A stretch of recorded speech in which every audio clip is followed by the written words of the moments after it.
এখন আমরা পড়ব ভিক্টোরিয়ান পিরিয়ডের দ্বিতীয় অংশ।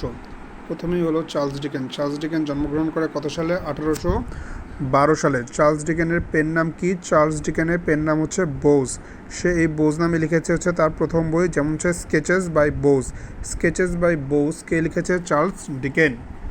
এছাড়াও চার্লস ডিকেনের আরও কিছু ওয়ার্ক আছে। এই ওয়ার্কসগুলো মনে রাখার সহজ উপায় কি?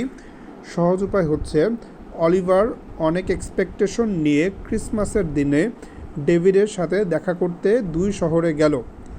ডেভিড সেখানে ব্লিক হাউসের মধ্যে হার্ড টাইম পাস করছে। অলিভার অনেক বড় এক্সপেকটেশন নিয়ে, অলিভার মানে হচ্ছে অলিভার টুইস্ট, অনেক বড় এক্সপেকটেশন মানে হচ্ছে গ্রেট এক্সপেকটেশন নিয়ে ক্রিসমাসের দিনে মানে হচ্ছে ক্রিসমাস ক্যারল ডেভিডের সাথে মানে হচ্ছে ডেভিড কপারফিল্ডের সাথে দেখা করার জন্য দুই শহরে গেল। আর tale of two cities, David মানে ডেভিড কপারফিল্ড সেখানে ব্লিক হাউস মানে হচ্ছে ব্লিক হাউসের মধ্যে হার্ড টাইম পাস করছে মানে হচ্ছে হার্ড টাইম। এর মধ্যে হচ্ছে ডেভিড কপারফিল্ড, এটা কি? ডেভিড কপারফিল্ড হচ্ছে একটা অটোবায়োগ্রাফি। আর টেল অফ টু সিটিস, এখানে কোন কোন সিটি বলা হয়েছে? লন্ডন আর প্যারিস। এখন আমরা পড়ব শার্লি ব্রন্টি। শার্লি ব্রন্টিকে কী নামে ডাকা হয়? কুরের বেল। শার্লি ব্রন্টিকে বলা হয় কুরের বেল। শার্লি ব্রন্টিরা হচ্ছে তিন বোন এবং তিন বোনই হচ্ছে সাহিত্যের সাথে জড়িত। তিন বোনের নাম কি কি? এমিলি ব্রন্টি, শার্লি ব্রন্টি আর অ্যামি ব্রন্টি। এই তিন বোন, এমিলি, শার্লি আর অ্যামি ব্রন্টি। আর হচ্ছে শার্লি ব্রন্টির একটা আত্মজীবনীমূলক উপন্যাস আছে যার নাম কি? জেন আইর হচ্ছে তার অটোবায়োগ্রাফি। এছাড়া হচ্ছে the life of Shirley Brontë, এটি কে লিখেছে? The life of Shirley Brontë লিখেছে হচ্ছে মিসেস গ্যাস্কেল। এখন আমরা পড়ব তার বোন এমিলি ব্রন্টি। এমিলি ব্রন্টির একটা বিখ্যাত রচনা আছে যার নাম হচ্ছে উথেরিং হাইটস কে লিখেছে? Emily Brontë. উথেরিং হাইটসের প্রধান চরিত্রের নাম হচ্ছে হেলথ ক্লিফ। উথেরিং হাইটসের প্রধান চরিত্রের নাম কি? হেলথ ক্লিফের প্রতিদ্বন্দ্বী হচ্ছে এডগার লিন্টন হচ্ছে হেলথ ক্লিফের প্রতিদ্বন্দ্বী। এই এডগার লিন্টনের একটা জেদি স্ত্রী এবং ক্ষিপ্র স্ত্রী রয়েছে যার নাম হচ্ছে ক্যাথেরিন আনশো। এই এডগার লিন্টন আর ক্যাথেরিন আনশনের মেয়ের নাম কি? Cathy Linton. এখন আমরা পড়ব কার্ল মার্কস হচ্ছে কি বলা হয়? The father of socialism. কাকে ডাকা হয় the father of socialism? Karl মার্কের বিখ্যাত রচনা হচ্ছে ডাস ক্যাপিটাল। এটি কিসের ওপর রচনা করেছে? সমাজতন্ত্র। এটাকে বলা হয় সমাজতন্ত্রের বাইবেল। জর্জ এলিয়ট হচ্ছে একটা পেন নেম। জর্জ এলিয়টের প্রকৃত নাম কি? জর্জ এলিয়টের প্রকৃত নাম হচ্ছে মেরি অ্যান ইভান্স হচ্ছে জর্জ এলিয়টের প্রকৃত নাম।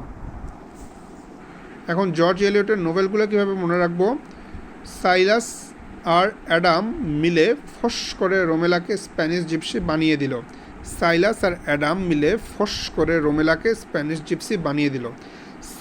সাইলাস মানে হচ্ছে সাইলাস মার্নার, আর অ্যাডাম মানে হচ্ছে অ্যাডাম বিড। মিলে কি করলো? ফস করে হচ্ছে the mill on the Floss. ফস করে রোমেলা মানে হচ্ছে রোমেলাকে স্প্যানিশ জিপসি বানিয়ে দিল। স্প্যানিশ জিপসি লিখছে জর্জ এলিয়ট, কিন্তু দ্য স্কলার জিপসি কে লিখছে? স্কলার জিপসি লিখছে হচ্ছে ম্যাথিউ আর্নল্ড। আর ওল্ড জিপসি ম্যান লিখছে হচ্ছে হডসন লিখছে হচ্ছে ওল্ড জিপসি ম্যান। তাহলে জর্জ এলিয়ট লিখছে হচ্ছে স্প্যানিশ জিপসি, আর স্কলার জিপসি লিখছে ম্যাথিউ আর্নল্ড, আর হডসন কি লিখছে? হডসন লিখছে হচ্ছে ইউ ওল্ড জিপসি ম্যান। এখন আমরা পড়ব ম্যাথিউ আর্নল্ড ছিলেন ভিক্টোরিয়ান যুগের অন্যতম একজন শ্রেষ্ঠ কবি এবং একজন ক্রিটিক। ম্যাথিউ আর্নল্ড কে ছিল? একজন ক্রিটিক। ম্যাথিউ আর্নল্ড তার ভাই কার্নাকের মৃত্যুতে লিখেছেন হচ্ছে একটা এলিগি, নাম হচ্ছে হেন্সগ্রেভ কে লিখেছেন? Matthew Arnold. কার মৃত্যুকে কেন্দ্র করে? তার ভাই কার্নাকের মৃত্যুকে কেন্দ্র করে লিখেছে হচ্ছে হেন্সগ্রেভ। এবং শার্লি ব্রন্টির মৃত্যুতে ম্যাথিউ আর্নল্ড লিখেছে হচ্ছে হাওয়ার্ড চার্জিয়ার। আর্নল্ড তার বাবার মৃত্যুকে কেন্দ্র করে লিখেছে হচ্ছে রুগবি ক্যাপল। এছাড়াও সে লিখেছে হচ্ছে ডোভারবিচ কে লিখেছে? ম্যাথিউ আর্নল্ড লিখেছে হচ্ছে ডোভারবিচ। এছাড়াও তার আরেকটা রচনার নাম হচ্ছে স্কলার জিপসি আর স্টাডি অফ পোয়েট্রিতে সে কি বলেছে? সে পোয়েট্রি নিয়ে কিছু কথা বলেছে, যেমন বলেছে poetry is at bottom a criticism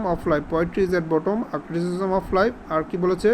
even science will appear incomplete without poetry. তাহলে Matthew Arnold the study of poetry বইতে বলেছে poetry is at bottom criticism of life, আর একটা বলেছে হচ্ছে even science will appear incomplete without poetry. Leo Tolstoy লিখেছে হচ্ছে তার নোভেল ওয়ার অ্যান্ড পিস আন্না কারিনা, আরেকটা লিখেছে হচ্ছে কনফেশন ওয়ার অ্যান্ড পিস আন্না কারিনা, সবগুলো হচ্ছে লিও টলস্টয়। আর ক্রিস্টিনা রোসেটি লিখছে আপেল নিয়ে অ্যান্ড অ্যাপেল গ্যাদারিং, ড্রিম নিয়ে লিখছে হচ্ছে dreamland my dream. Thomas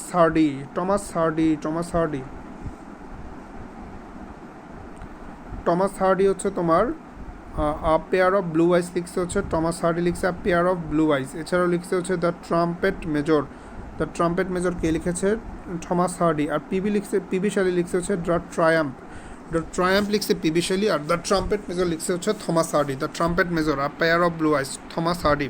R John Dryden লিখছে হচ্ছে লাভ ট্রায়াম্ফেন্ট লিখছে ড্রাইডেন। তাহলে হচ্ছে the trumpet major Thomas Hardy, triumph PB Shelley, আর ট্রায়াম্ফেন্ট হচ্ছে জন ড্রাইডেন। থমাস হার্ডির বিখ্যাত উপন্যাসগুলো মনে রাখার সহজ কৌশল কি? দরিদ্র লোকটি ক্যাস্টার ব্রিজের মেয়রের কাছে টেসকে রিটার্ন চাইল, পরবর্তীতে পুওর ম্যানটি টেসকে নিয়ে ক্রাউড থেকে অনেক দূরে চলে গেল। তাহলে আমি আবার বলছি, দরিদ্র লোকটি ক্যাস্টার ব্রিজের মেয়রের কাছে টেসকে রিটার্ন চাইল, পরবর্তীতে পুওর ম্যানটি টেসকে নিয়ে ক্রাউড থেকে অনেক দূরে চলে গেল। এখন দরিদ্র লোকটি মানে কি? The poor man and the lady Casterbridge মানে হচ্ছে ক্যাস্টার ব্রিজের মেয়রের কাছে মানে হচ্ছে the mayor of Casterbridge এর কাছে টেসকে রিটার্ন চাইল। টেস মানে হচ্ছে Tess of the Urberville Tess of the Urberville টেসকে রিটার্ন চাইল মানে হচ্ছে the return of the native. পরবর্তীতে পুওর ম্যানটি টেসকে নিয়ে ক্রাউড থেকে অনেক দূরে চলে গেল। মানে হচ্ছে far from the madding crowd. The return of the native কে লিখেছেন? Thomas Hardy. Clym Yeobright is the protagonist of the novel which novel? The Return of the Native. Climb Your Bride is the protagonist of which novel? The Return of the Native. Climb Your Bride is the protagonist of The Return of the Native. Robert Louis Stevenson কি লিখছে? Robert Louis Stevenson লিখেছে হচ্ছে Treasure Island আর Kidnap. Robert Louis Stevenson লিখেছে Treasure Island, Kidnap. Treasure Island কে লিখেছে? Robert Louis Stevenson. Kidnap কে লিখেছে? Robert Louis Stevenson.